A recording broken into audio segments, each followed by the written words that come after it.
Hi there, this is Catherine Tindall. I'm going to be going through the Q&A from last Friday, talking through some of the questions that we got, going in a little more detail.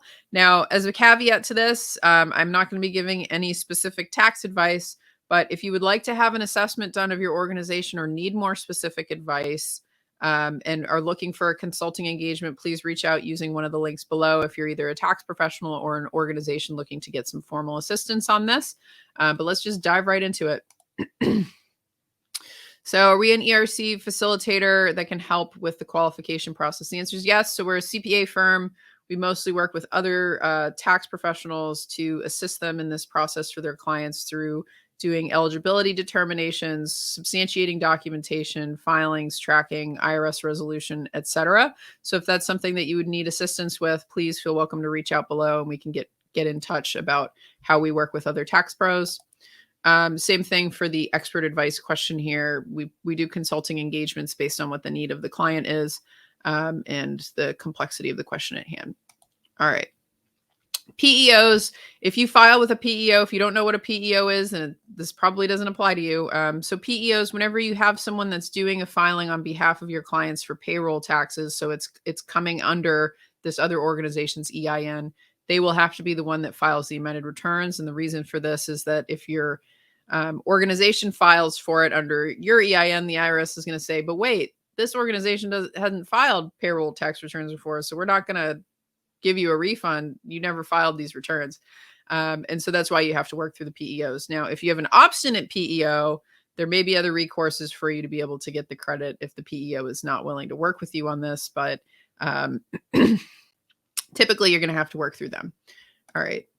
Do you recommend filing the amended income tax return at the same time you file the 941X? I say it just completely comes down to facts and circumstances of the taxpayer and, and the organization involved, what they feel comfortable with and what the tax pro's determination of it is. The language that we have is that the amended return needs to be filed within a reasonable amount of time from the original filings, but there's not really a statutory definition of what that is. Just know the longer that you wait to do those filings, the more interest and penalties you'll be accruing, but also that the IRS pays interest on the ERC claims because it's, this is coming from years ago. So typically the interest will net out if you wait, but it just depends on the particulars of the situation, whether or not you file at the same time or you wait. If you receive a check, must this be claimed as income? So the answer is yes. The IRS does not allow you to double, unlike with PPP, the IRS does not allow you to double dip this program. So if you're going to claim an ERC credit, you must reduce your wage deduction for the amount of the credit that you got, which effectively increases your income. And you're required to go back to the year that the credit comes from, so 2020 or 2021, to reduce that wage deduction. And we'll talk about that a little more in another question. This is a general comment from somebody talking about how NOL carryovers can impact multiple returns, and these amendments can actually flow through several years of returns. And so I think it's just good to reiterate the fact that an ERC filing is not a standalone filing. It is within the tax code, so it's going to interact with everything else in your income tax life, be it for good or for ill. And so you need to, before you submit anything to the IRS, you need to have a full scope of understanding of all the other things that it's going to impact before you make the decision to do that. Because once you sign up for the program and file for it, you have to do all the rest of these requirements and really consider the impacts of them. So it's important to really dive into that before you just go ahead and do a filing. Really know how it's going to hit your income tax returns, how it's going to flow through, how it'll impact other things. Like, if you get health insurance through a state marketplace, if you've got kids that go to college, just consider all the other things that this could potentially interact with before you do these filings. Would all employee income tax returns be affected? The answer is no. So when you amend the income tax returns, a lot of people operate through pass-through entities. And so when you amend that return, it's going to adjust the K1s that go down to the individuals who own the business. And then those individual returns tend to need to be amended because they're in, the K1s are getting amended. So, but it doesn't impact W-2 employees. For pass-through entities, can we elect to report any prior year refundable credits on current year income tax returns instead of amending prior year flow-through returns? and ultimately partner individual returns. There's no election for this, which I wish that they had given us that. That would have made sense to me. There's no election for this. The legal requirement under 280C is we have to go back and amend the returns the year the credit comes from to reduce the wage deduction so that we're not double dipping. Now, I would have you consider for most pass-through entities, if you're qualifying for this credit, typically in those prior years, you're going to be having, in order that you are qualifying, your financial performance is probably down, right? And so for the most part, it's beneficial to file the amended returns just because you'll be losing a wage deduction at a lower bracket rate than in the current year where performance might be up. Some tax professionals, not myself, some tax professionals I highly respect do when there's a no tax change difference, like for C corporations, or that, they know that the client's going to pick up additional income tax on it, but it's administratively less burdensome. They will pick it up in the current year. Some tax professionals do that. My judgment is that I think it's an administrative hairball that we have to do it this way, but I think it's just one of the requirements, and the fact that the law is what it is. I think we're just forced to have to eat the cost of doing it the correct way, even though it can be very annoying for the taxpayer and difficult. So it's one of those things where I wish Congress had addressed this. I wish the IRS had addressed this. They have not at this point. I don't think they will. And so it comes down to, your professional, for the tax pros listening, your professional judgment as a tax professional, what the right course of action is, but do know that the legal requirement is that you do have to go back and amend the returns from the year that the credit comes from. That's what the law is. So if a corporation is closing now, should this be pursued? The answer is it depends. So because it's a tax credit that's coming from prior year activity, if the corporation is eligible for it, it means they could have been taking it in 2020 and 2021 when it was those payroll returns were originally being filed.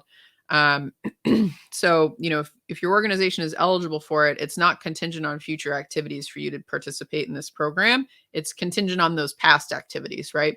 So for the most part, the answer is, people tend to want to pursue it, even though the corporation is ending. Now, things you might want to consider with that is, well, if it's going to come back to because the payments come back to the organization's name, if you're not going to have an open bank account under that corporation's name, how are you going to deposit that check? The other issues of, well, who's going to pay for the amended tax returns, and who's going to administer that whole process that needs to happen as well. And then if you have things like, if you're selling the business and there's, contingencies you have to disclose, or, different administrative hairballs that come up, those are things that you'll want to consider. But for the most part, most organizations that I've had in this situation, it made sense for them to go back and still claim it. You just want to consider all the things that it might impact, given especially that if you do a filing now, it's not even going to be processed by the IRS before the end of the year. And so what does that look like for your ability to actually close out the corporation, and why are you closing it out? What's the timing, et cetera. Does the settlement program extend to the CPAs filing amended tax returns, especially if they weren't involved in filing the amended 941X returns? We really have no details on what the settlement program is going to involve, other than this is a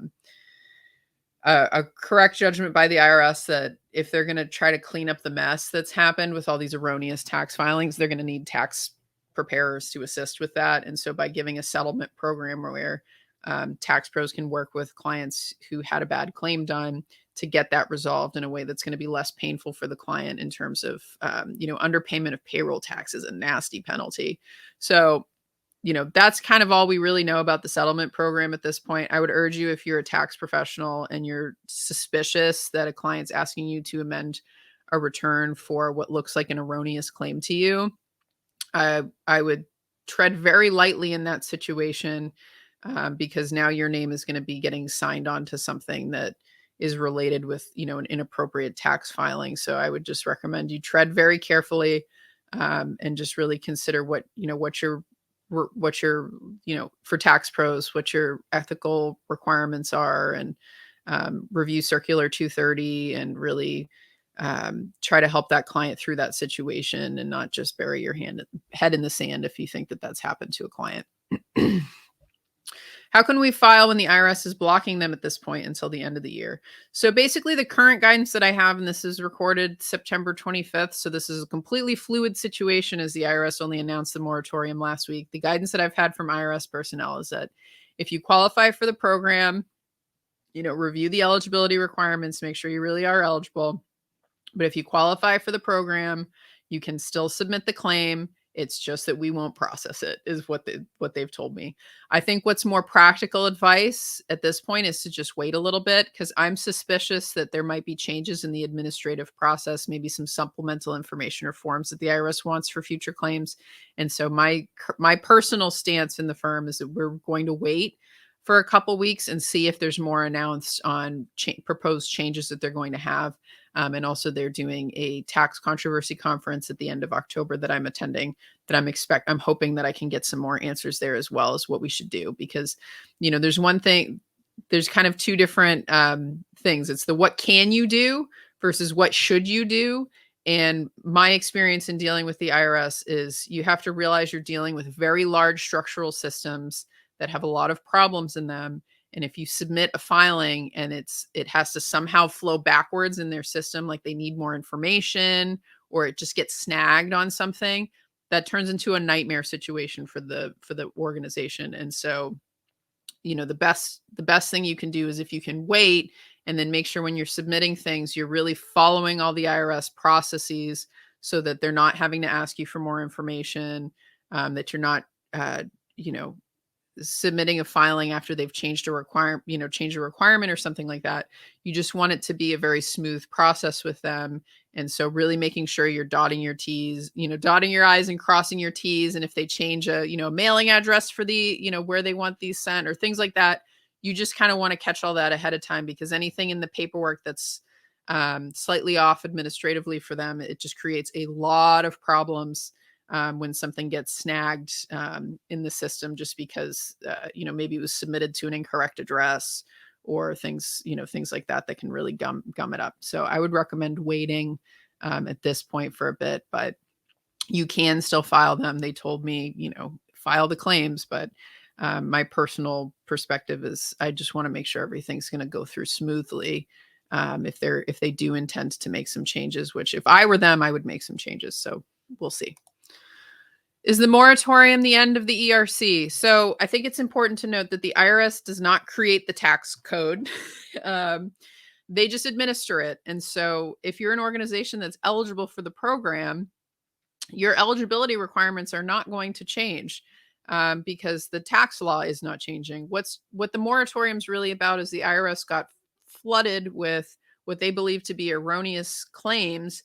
And so they're taking a pause on processing because they don't want to remit all these erroneous refunds and then have to go back and try to collect them back again. And so that's what the moratorium is really about. So if you have an organization that you believe is eligible, go through the whole process of determining that first. And I would say just follow the normal courses of getting all your filings ready, et cetera. And then by the time the IRS is ready to process these, or we have more information, it makes sense to start pursuing it again, then you'll be ready to do that. Because an important thing to consider is that if you have a 2020 claim, the statute of limitations is going to come up in April of 2024. And very often, if it's a 2020 claim, it's going to be related to things like government restrictions, which just take a long time to get all the documentation in place, to get all the operational data in place, and to really get everything buttoned up on the substantiating document side before you submit that claim. And so you don't want to pause that process just because the IRS isn't ready to process the claim yet. So you really want to make sure you go through the eligibility process still and know what you're entitled to, so that when the IRS is ready to start doing these, you're ready to get in line. So that would be my, that'd be my feedback for anybody who's yet to file for these, to consider. Now, these are going to be a lot more technical questions here. I'm going to try to keep this light. Do you have to aggregate an S corp who pays rent to an LLC with the same owners? The answer would be yes, but you net it out. It just depends on the LLC, if it's just like a sole holding company, or if it's an active trader business that owns, has other holdings, et cetera. So I'd need to know more information. But when it's just like the LLC just holds the building and the S corp's the only one that uses the building, it's not going to impact it because it's all self-dealing payments. So can subsidiary companies with foreign ownership qualify? The answer is potentially yes.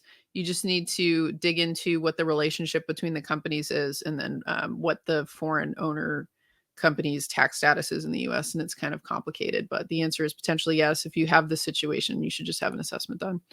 Are government entities like local tax districts still restricted for participating in the credit? The answer is yes. If you look at the IRS notice 2020-21 under eligible employers, it talks about that municipal agencies and like little governmental agencies are not eligible. So you can review that if you've got kind of an unusual organization you're looking at.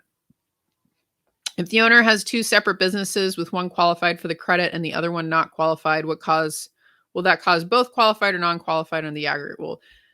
So yes. So basically what it is when you've got multiple businesses with that shared ownership structure that need to be aggregated for the eligibility testing, they are treated as if they were one company. So on the revenue side, you would aggregate all the revenues. You would remove any like self-dealing payments, like if one entity pays the other entity, get that out of there. But for the most part, you aggregate those revenues and then do the revenue testing. And then on the government order side, it can be really tricky, right? Because if you've got, a conglomerate where it's one really large company and then you've got one small company, and that small company was heavily impacted, but they're too small of the portfolio to beat those 10% tests, no dice. So you really have to look at it on an aggregate scale for the government orders as well. And the different segments of the businesses that are being impacted, do they rise to the level of beating the tests?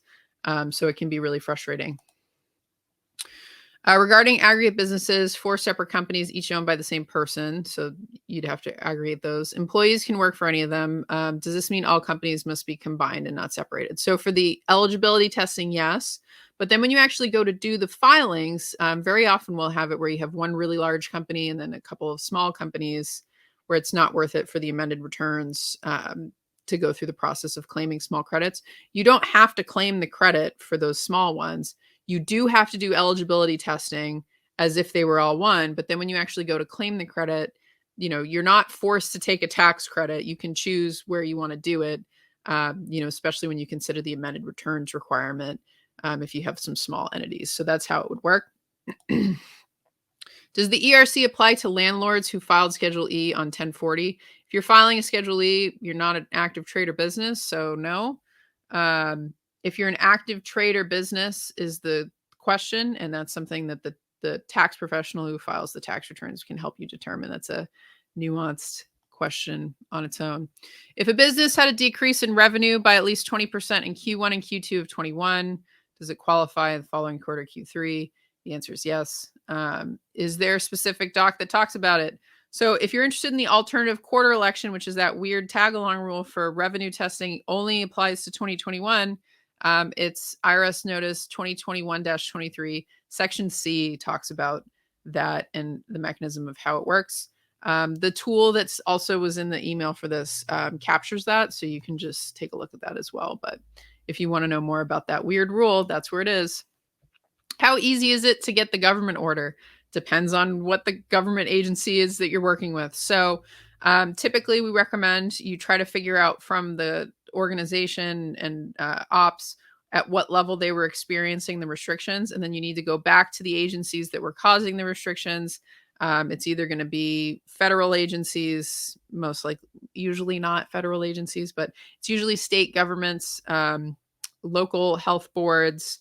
And then if you're in the South, counties tended to be more restrictive. Or if you're in a large metro area, it'll be the mayor or different local jurisdictional limits like that, especially if you're in a situation where you've got a metro area that had a lot of restrictions compared to the state. So like in Texas, certain cities had really intense restrictions compared to statewide. There was very little. So you just want to look at that level. And a lot of times it's on their websites. A lot of times it's not. And you just need to reach out to whoever it is in the records department and try to get those orders. There are some databases that have some of this either publicly available, or our firm uses a product from LexisNexis that we like. But if you're not doing a substantial amount of this kind of work, Doing it manually is probably going to be your best bet, but you do want to make sure that you get those government orders before you do any filings, because that is a bare minimum substantiating document requirement. Like that's just like one of the first things on the list that they ask for. Like you have to have that because it gives you your dates. If you don't know what the order was and when it started and when it stopped, you don't know your eligibility dates. You don't know when you really qualify. I would not rely on things like news articles that give dates and talk about things. Those tend to be wrong, and those are just non-authoritative. So I would not just use like, local dispatch news says that restaurants can open again. Don't use that. You need the government order. All right. If a church is not allowed to meet in person due to a government order, is that a valid non-revenue qualification?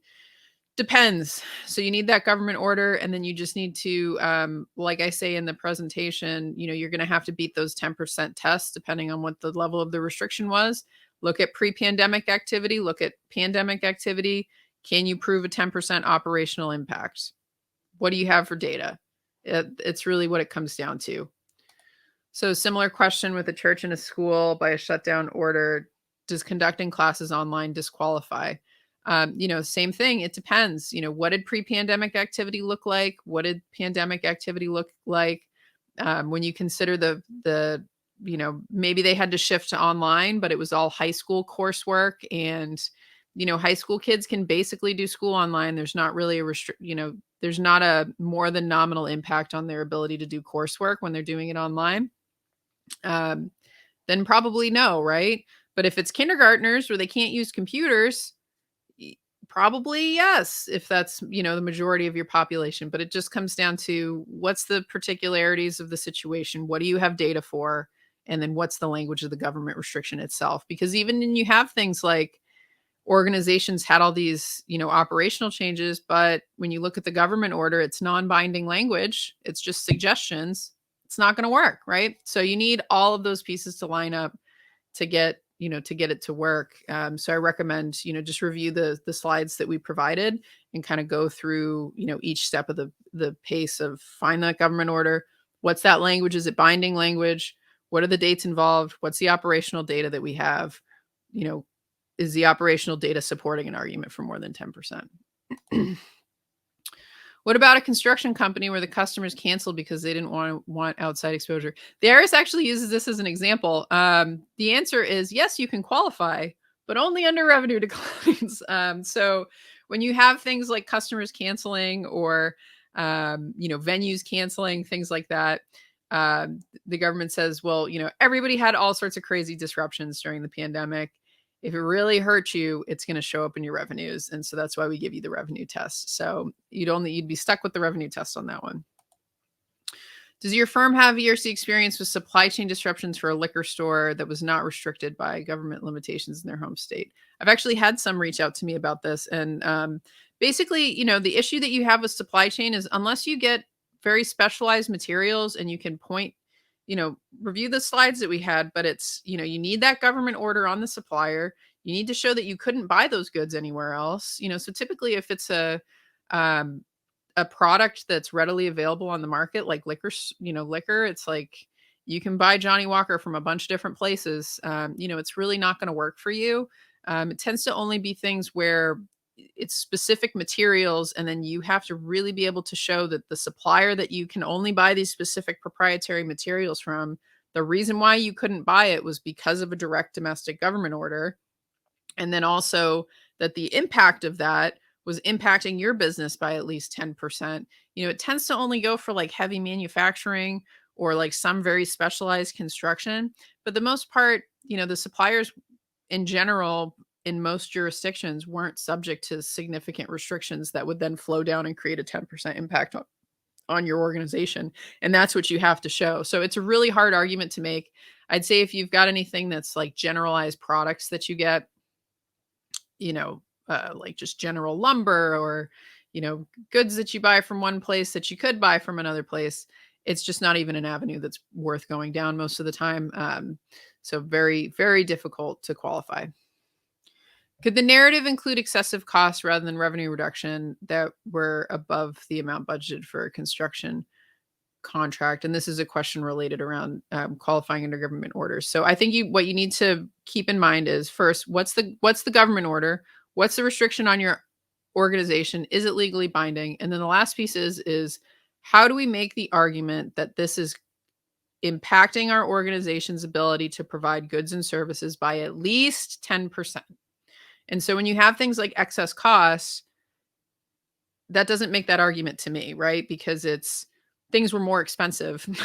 Doesn't translate into our ability to provide goods and services was impacted by more than 10%. So it tends to be more operational data is what you want to look at, like labor efficiency rates, time to completion. When you look at jobs where you had it, during the pandemic and then pre-pandemic, similar jobs, things like that. More like efficiency-based metrics is what you're going to be looking at rather than just pure, expense information, because we're trying to prove causality between the government order and then the operations inability to provide goods and services of that at least 10%. So, it's a low threshold. So if you can't produce that somehow in operational data, I think you're not going to have very good grounds to, win that under inspection, because 10% is not a big threshold. Can a university be a governmental authority by shutting down a campus? If you review IRS Notice 21-20, Section C, Question 10, it goes through what are appropriate governmental authorities. And basically the short form of that is federal, state, local agencies. And then they give some examples. A university would not be one, even if it's a state-run university. It's just it's a state, it's like a state-run organization. It's not like a binding government agency the same way as like your local health board can shut you down, right? It's like your university can't. It's not the same threshold. So you review that if you've got kind of a weird organization that you're not sure if they're a governmental agency, but for the most part, most of them are pretty obvious. In the case of a government order, would you only consider the wages that were paid during the government order? So yes. So when you have a government order that's meeting all those qualifications that I talk about, the duration for which that order was in place, and then the duration for which that order was having the more than 10% impact, gives you your date range of eligible wages. And then the base of potential eligible wages. And then you have to consider things like removing PPP money that was already used for PPP, related parties, any other interactions that we mentioned. But that gives you your potential base. And then you have to then reduce that even more from things that are not, wages that are non-eligible. And then last question, an S Corp with 2 employees, one is the only shareholder.